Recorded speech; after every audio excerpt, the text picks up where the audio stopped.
Ay mga palangga, gapon yung lingkod po ay mahirap buhay probinsya. Ngayon palangga, yung lingkod po magpapaanak po muna tayo sa ating alagang baboy mga palangga. So, first baby niya po ngayon ito mga palangga. So, nilagyan ko po ng karton mga palangga para malinis po siya. Tapos mamaya, pag maraming dugo na po, papalitan po natin mga palangga. So, ito siya.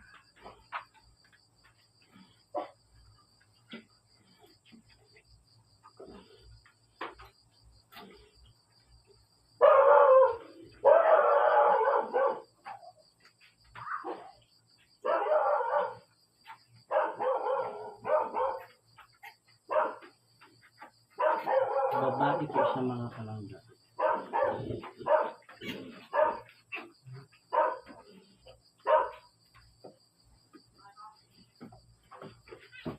Wait lang.